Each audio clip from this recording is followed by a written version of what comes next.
One of my favorite times of every year is going to graduation and just seeing the family celebrate the students, and the teachers are like in the family photos, like they're part of the success of that student getting to that point. And it's really a cool thing to see, and it's very unique.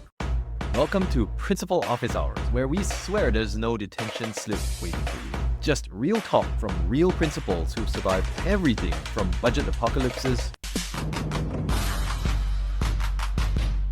In today's episode, we're going to be looking at a different model of education, specifically the independent study charter model. We have the executive director of 3 charter schools that are independent study, who is going to share with us what it means to build community across all of these different schools, across 14 counties within California, what it means to be able to support parents and work alongside parents to help their students meet grade levels in standardized state testing. The challenges are very different, but the outcomes and the focus are very much the same.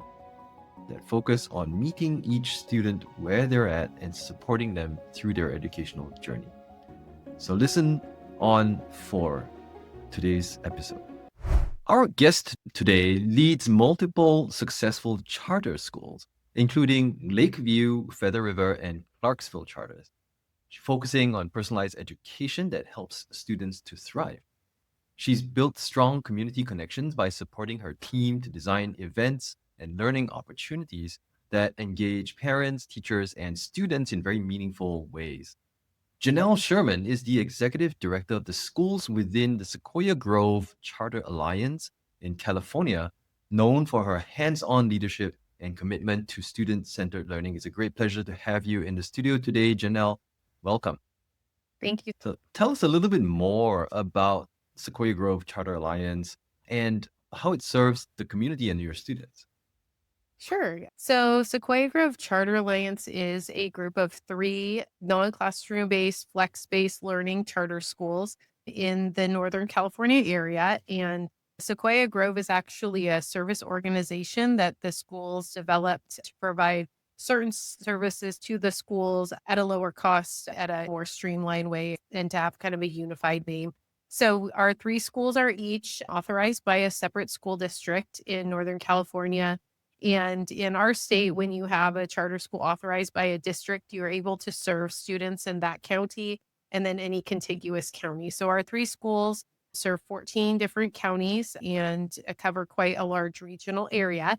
So our students are involved in personalized learning. They're homeschooled students. Our schools have a very wonderful staff of homeschool teachers who work with the families. So the parents are the primary educators, but we have a credentialed teacher that comes alongside each student and parent and learning coaches and really helps guide and direct their learning model. So our students are able to choose different curriculum models. Within our schools, we offer our own internal virtual academy programs with single subject credential teachers and different grade band teachers. That's one of the curriculum choices we have. And then we also partner with a lot of organizations within our communities. So our families can use educational funds to have students take classes at a variety of different community partner vendor situations. We vet those all and make sure that they're safe places for our students. So they really have a very wide variety of opportunities to learn. So they can really dig into their passions, into the way that they best learn and find curriculum and opportunities that work best for them. While we are California charter public school, so we do follow state standards. We have our students participate in state testing like any other public school does as well. Wow, that's amazing. How do you serve students across 14 different counties? That seems like a lot. It is a large area. I think we have a really amazing staff. So we have teachers who live in all of the different regions, and we have regional teams of teachers who have a supervisor, which we call an instructional team advisor. So those teams work really closely together to support the students in their particular area. And then our larger leadership and administrative staff is shared between the three schools through a memorandum of understanding. So we're able to really plan things that will work for all three schools. And then it's implemented by our teachers in those different areas to serve the students. So our teachers actually meet with their students in person in the area where they live. And then as a whole staff, we meet virtually for our staff meetings. Every few years, we do a large in person fall conference, in person PD. But for the most part, we work as a whole staff virtually to make sure everyone can attend. Yeah, that's quite a coordination effort. And for those who may not be familiar, myself included, how do the teacher come alongside parents, learning coaches? Because the traditional model obviously is in the classroom, and then there's the homeschool model, which is mostly parent led. Like in this case, there's this additional inclusion of the teacher, which sounds like a really good idea. I'd love to understand like how it works. Okay.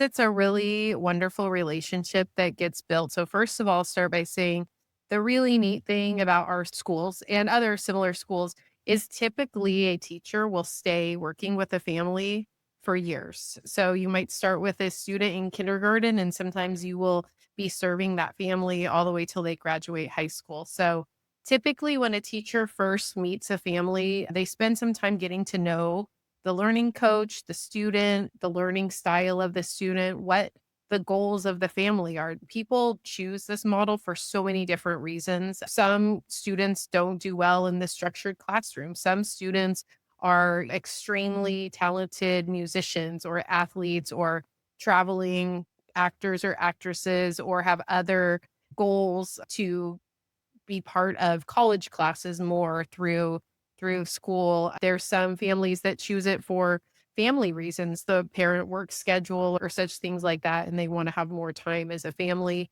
And the parents feel that they really can meet the needs of the learning needs of their student through that individualized planning and education. So the credentialed teacher is able to really bring their training and knowledge of state standards and expectations of students at each grade level to really work with the parent and explain what are the expectations, what are our curriculum choices, what kind of learner is your student. And our teachers are trained in different curriculums to really help guide the parent in making a choice that will work for the student, also helping them with instructional strategies, right? Some of those things that you learn along the way of becoming a teacher that a learning coach might need a little support in. So they really are able to bring those standards to them, help meet those standards. And a lot of it is outside of the box thinking. There's great curriculums that may not totally align with the state standards in the same order. And so they work with the family too to look at, okay, here's the standards, here's the curriculum. How do we bridge the gap? What kind of projects could we do? What kind of outside learning can we do to make sure that your student is making adequate progress and is able to reach those standards and milestones as they would in the classroom, but really in a creative, flexible way that sparks their passion and really keeps them involved in their learning as well. Every family is different, just like every student in a classroom is different. And I think the beautiful thing about our type of model is you really can lean into that and allow students to grow and develop in areas where they shine and where they are really going to be able to contribute to society long term. And the classroom environment is really amazing for a lot of people and a lot of children, but it's great to have the option for others who that might not be their ideal learning environment for the way that they learn and grow. And so it just offers another choice for families and for students. And did you say that the teachers, basically the same teacher would work with the parents for the student all the way from kindergarten to grade, like high school That's a and possibility. Sometimes teachers change or yeah. families move. So the teacher, I guess I didn't even finish answering your question. So the teacher will meet with the family, help guide them, help them create a personalized learning plan. Basically, what curriculum they're using, what are they going to be doing for outside enrichment activities? Are they going to participate in school run clubs or classes that are offered. We also have a robust special education and student support department. If we have students who come to us on an IEP, the homeschool teacher and the case manager will work together to make sure that they're still being served and have all of their services that they need to be successful. The teacher also supports the parent and answering any questions, looking into researching options that they might be interested in. And then with our model, we have an amount of instructional funds that are allotted to each student.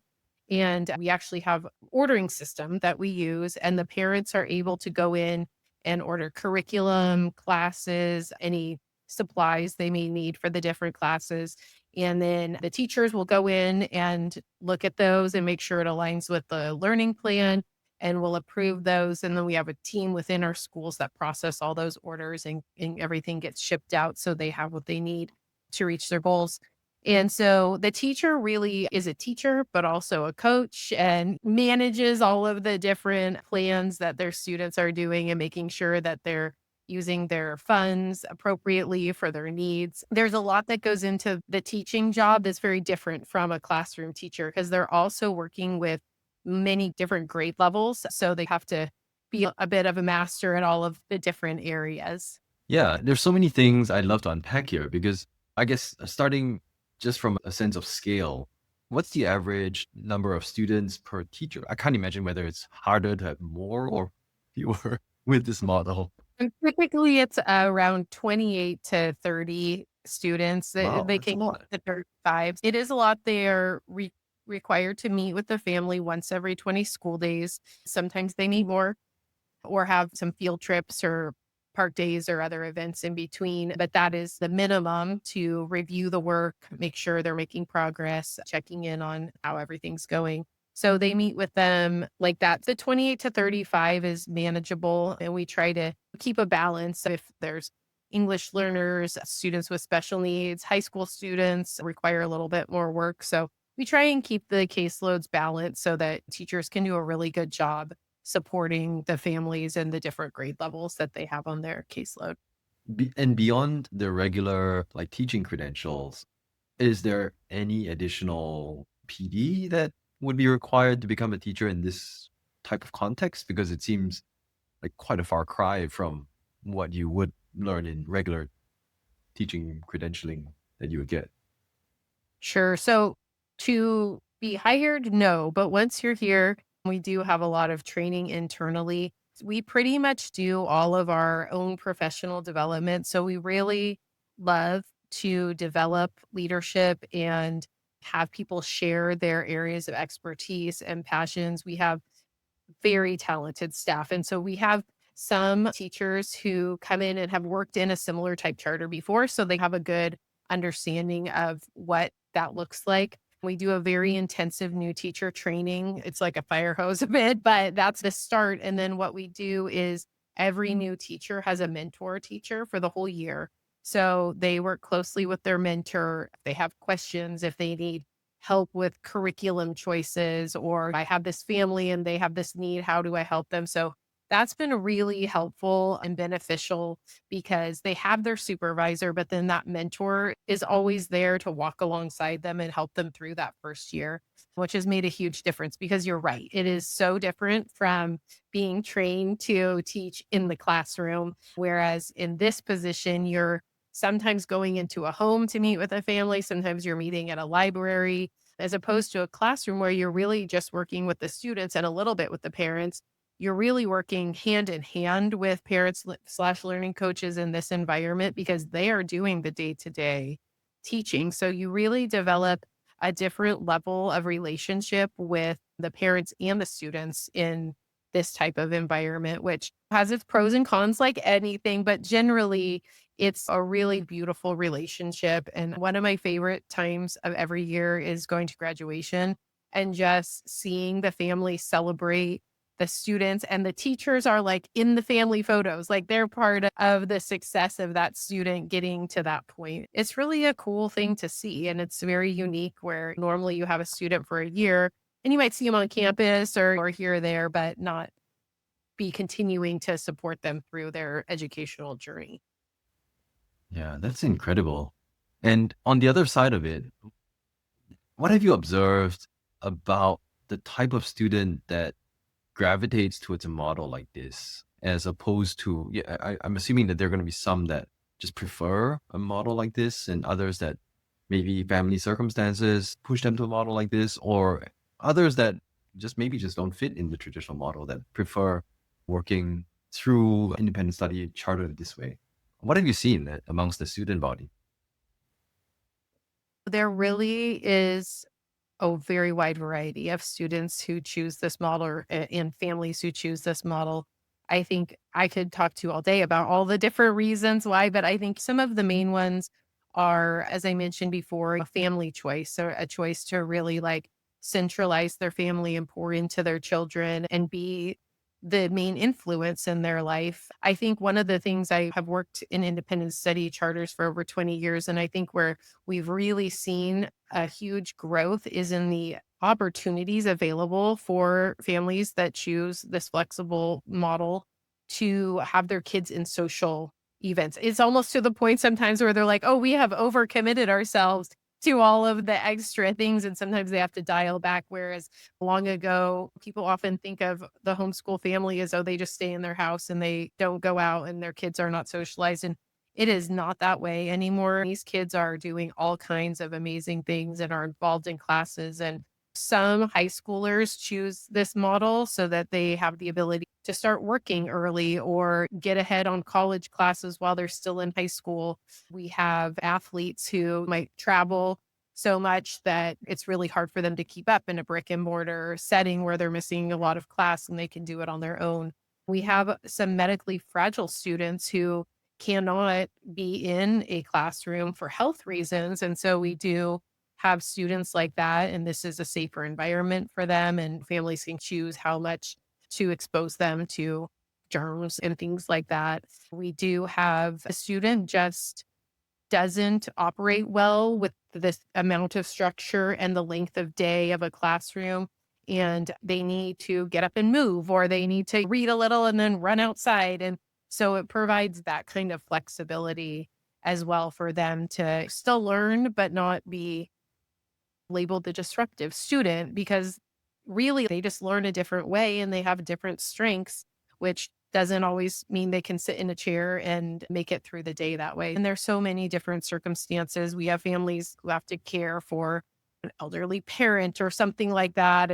There's just all kinds of reasons. And I will also say it's not for everybody. Some people come and try it and it doesn't work out, and that's okay. And sometimes we have those difficult conversations and we try lots of different things to make it work, and sometimes it just doesn't. Or parents bring their kids home and what they envisioned it working how they envisioned it working doesn't come to fruition, and sometimes students wanna go back to a brick and mortar high school so they can do a sport there. So, we're flexible with that too, and we wanna make sure that every student is really in a school, whether it's ours or somewhere else, where they can maximize their learning opportunities and really grow in the way that they need to be successful in life. Yeah, there's lots of reasons.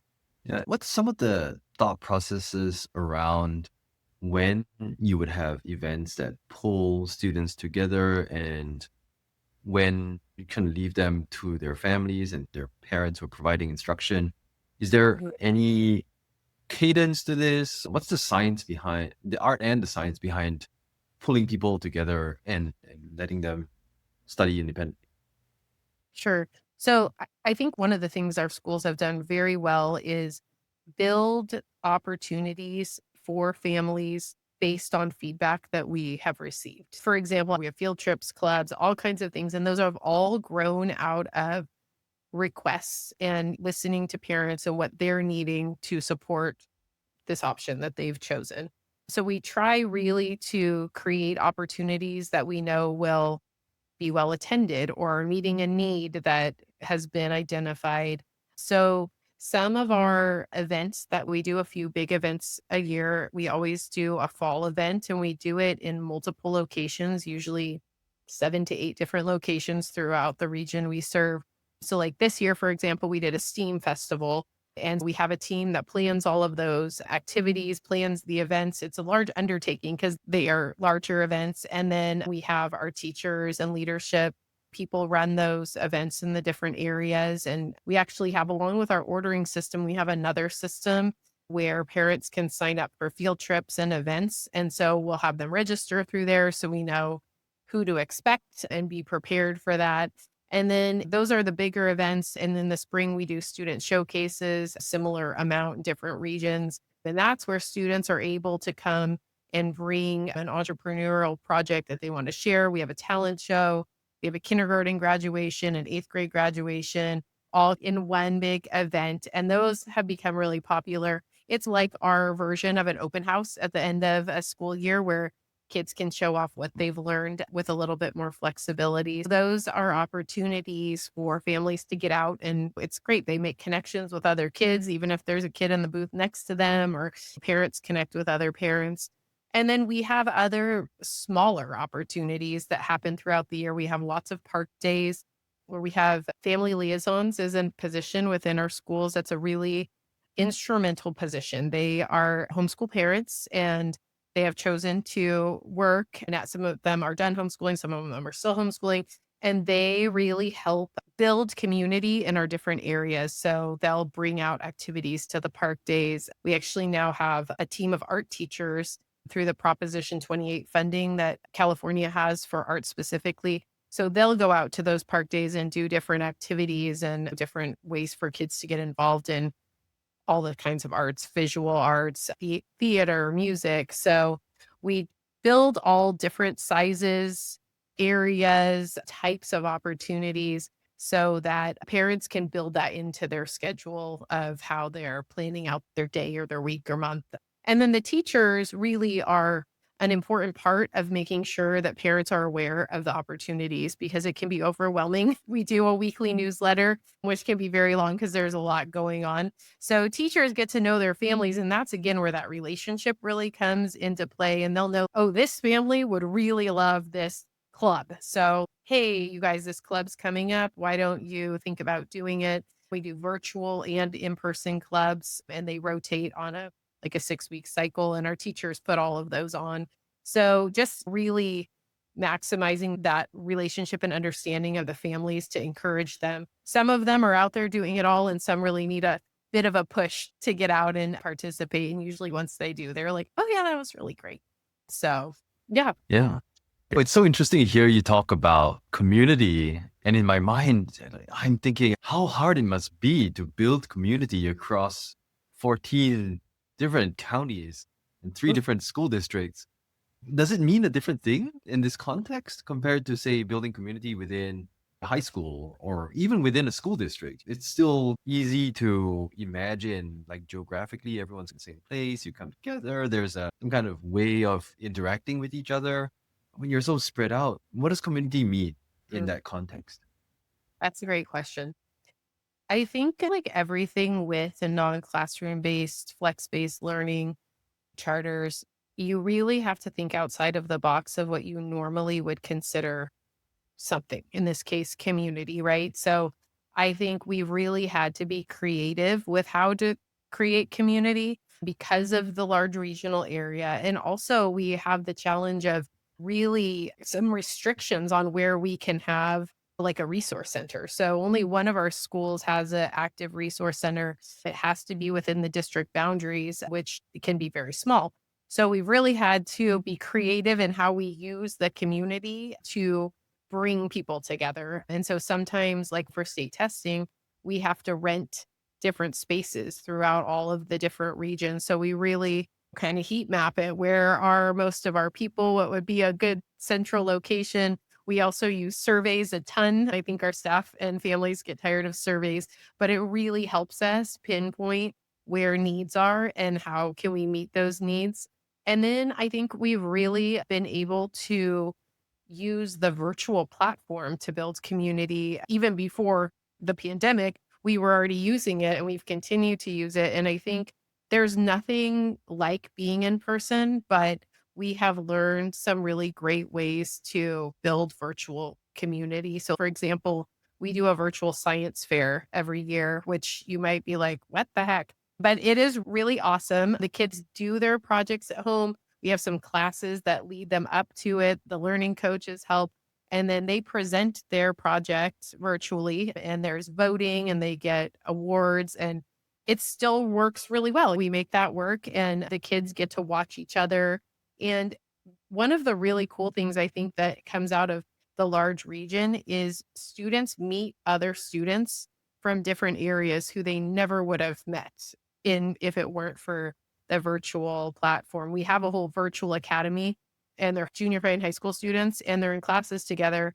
And then once a year we do a prom, and kids come from all over to we move the prom like to different areas because we just do one prom. This year we had it in Elk Grove. We had students come from the coast, from Chico, from El Dorado Hills. So it's really cool. And then they meet each other in person, and they already have this friendship that they built virtually. And then it's, oh, we already know each other, and they just hop in and have a lot of fun. So I think really using the virtual environment to build that, and then pairing it with the in-person opportunities. And then I think homeschool parents do a really great job networking with each other as well. They use social media. They have different co-ops where they get together and parents share some of the teaching, which is really cool. As a school, we don't sponsor any of those, but a lot of the parents naturally put those together on their own, which is really great as well, if that's what works for their family. Wow. And the other thing that I'm curious about is in a traditional schooling model, you Mhm. have the concept of MTSS, which puts the responsibility of SEL behavior and so on. School basically takes responsibility for that during schooling hours for the kid. How does that work in this model? Because the families and the parents, there's so much more involved. You mentioned IEPs and interventions. How does that work within a model like this? Yeah, it's very interesting. And again, it's a little bit outside the box, but still providing the service. So I think you mentioned a few things. So, one, special education, we have a full special education team. They conduct the IEPs, we provide services. We actually have to work with a lot of outside agencies to be able to provide those services. Again, because we're so spread out regionally, a lot of them are virtual, but in some cases, students do need those in person. But our first offer is always the virtual environment because that is where we operate. So that's full offerings like they would get in any other public school they went to. We've built out an intervention program in our schools. So we do have different tier one, two, three offerings. We have a team of intervention teachers actually that use our data to plan out courses in different cycles. And so students are invited to participate in those. Those are also virtual, and they're really focused on different skills, different standards that show up as missing or needing more instruction. So we have that available for families. We also have a lot of online curriculum offerings that serve as some of those intervention pieces that are available to families.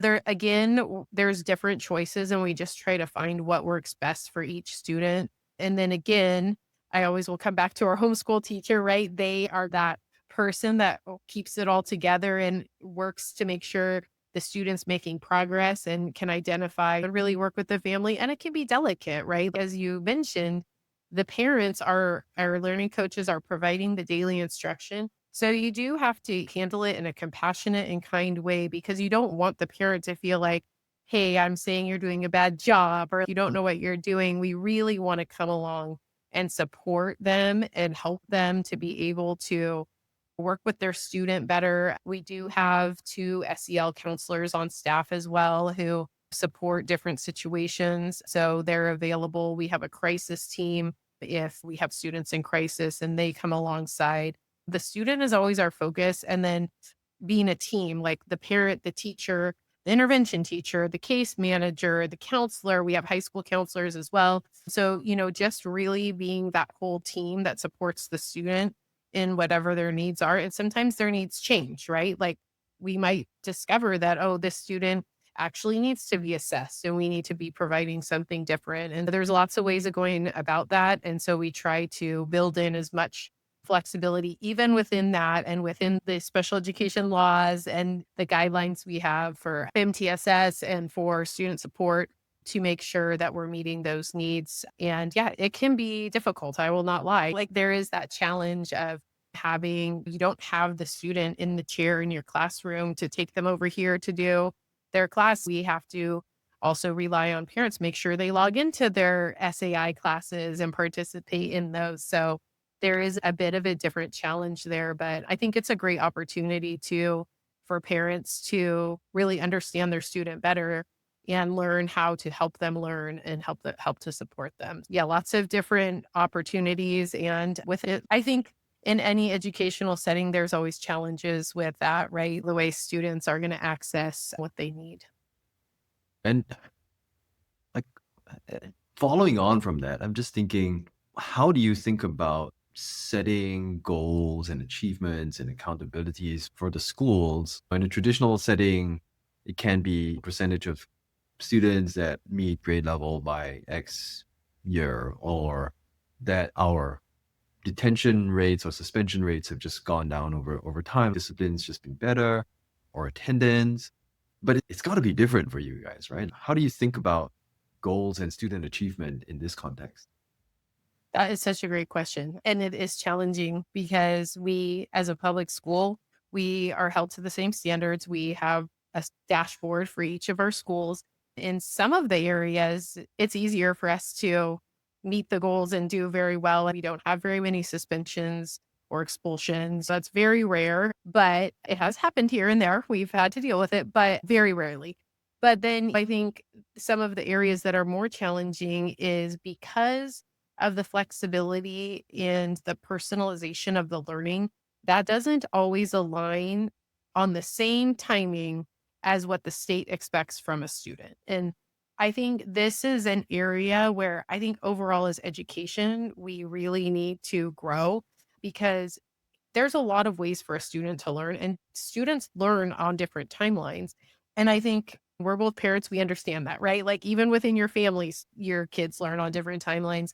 And I think the challenging thing is we have one test to test each year for English language arts and math. Kids who are in a classroom, the teacher really has a great opportunity to teach to make sure that they're ready for that.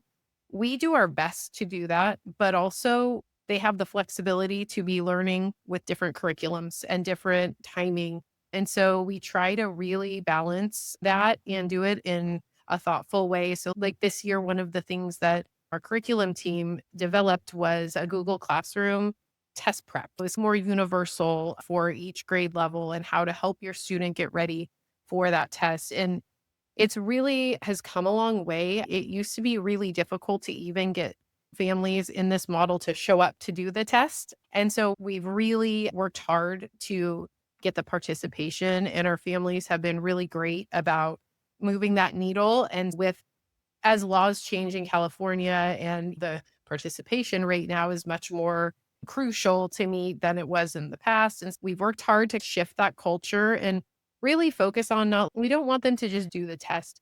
Think of it more globally, right? Your student is going to be faced with different challenges in life. They're going to have to take different types of assessments. If they want a driver's license, they got to pass a test. So really coming at it more from like test taking strategies and how can we help them grow in this. And we don't want them to feel like, oh, if I don't do well on this, I'm a failure in life. Do your best, do show what you know at this point, but our scores do not always reflect the intelligence and the giftedness of the students we serve. And I think it's really difficult because we know our teachers know working with these kids. Yes, there are kids who are behind and we're trying to get them up to where they need to be. But even students who are working at grade level and doing a really great job might not perform well on those type of assessments. So we're still held to that standard. And even for renewing our charters, we get put into a high, medium, low category. And the amount of years our charter can continue is really just based on that one thing. So it's challenging because we see the day to day of kids thriving and doing really well. And then to limit the existence of the school based on one test is challenging. But I understand too, right? There has to be a way to gather data there that has to exist. And so I think continuing to think about how we can make improvements in that, like as a state, right? But also understanding like that we need to do our part to help our students be as prepared as possible to do well on that. So that's been our focus moving from we got the participation here and then like how can we prepare them to do their best on it while still honoring that they are homeschooled and they have different curriculum and different timing of their learning. So it's very interesting and it's a very interesting place to be in education to balance those two pieces. Yeah, this has been such a fascinating conversation for me.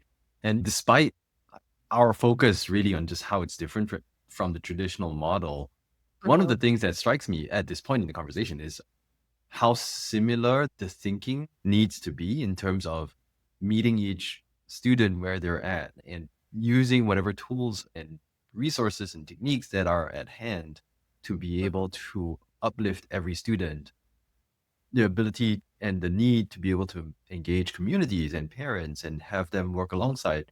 I think in your case, even more so than traditional models, the parents are even more critical in supporting the students' education, and that partnership between the school and parents needs to be that much tighter. But there are a lot of similarities, despite all these differences, between your experience of leading these schools and what you would have to think about leading a traditional school. Based on everything that you've experienced so far in your 20 years or more in independent study schools, Mhm. what is one thing that you feel other educational leaders will also be able to implement tomorrow to be Mm, able to improve their schools, even though it's in a different context? sure. I think one of the things that I've learned is that it's really important to give people the space to grow in their gifts. Our schools would not be where they are today without the work of every single person on our team. Everyone has different giftings. And I think just like our students, right? Our staff is similar. And I think really always just like approaching it with an open hand model. What can we do differently? How can we improve? What are we seeing? Like, how can we use data to improve what we're doing? And who are the people who need to be in the seats to do the things well? And I think giving space to hear from staff, to listen to feedback is so important. One of the things I'll just share that we've implemented a couple of years ago that I mean, if I can recommend one thing, and I think it could work in any environment, is we started something called the Thought Box. And it's a survey that is always open. We put it at the bottom of our bulletin every week so people can access it at any time in their email. And it is a place where any staff member can go in and put a comment about anything. So many of our great innovations that have happened over the last couple of years, or even just small changes that have made a great improvement in practices, have come from our staff's thoughts. And they can put their name or they can leave it anonymous. But it's been just a really great way to be able to hear from people when we're spread out, right? We're not in the same building together. So for us, it's great. But even I think for a site based school, it's a useful tool because people feel have a freedom to share in there. And sometimes there's things that are in there and you're like, that's that person needed to vent and they didn't put a name and that's okay. And we're going to move on. But most of the time, the information in there has been so helpful to really make sure that we're building things that are needed by the people that we serve. And then finding the staff who are like gifted and passionate in those different areas and making sure they have the tools they need, the support they need to put together great programs that work well for our students, but for whatever students that schools are serving. I love that. It's so applicable regardless of educational model that you have, like really having that openness to feedback.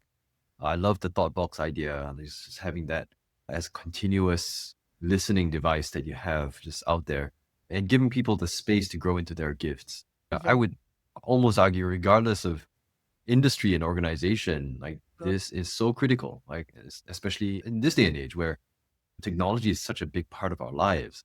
Mhm. What value do we bring as Right. individuals and human beings?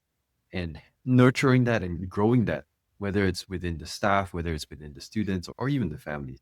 Thank you so much for sharing so generously with us and tolerating my 1001 questions about the model. I'm just so curious, and I know many of our listeners are as well. So thank you so much, Janelle, for being on the show today. Oh my gosh, it's been a joy for me. I love my job and I love the people I work with. And I think that it's a really important choice for people to have with their family and students. So I'm always happy to talk about it anytime. Thank you for having me. That's amazing. And all of you who are listening, thank you for listening. This has been another episode of the show, and I'm your host, CT, signing off. And that's a wrap on today's Principal Office Hours. Before you rush off to put out the next school emergency, take 2 seconds to subscribe. It's way easier than getting your budget approved. And if you liked what you heard, head over to principalofficehours.com to sign up for weekly updates on the show. Also, the best compliment would be to tell your friends about us, especially the ones who look like they need therapy or a career change. We're going to be back with fresh principal insights and inspiration every week. Until then, keep being the leader that your ID badge says that you are. See you next time.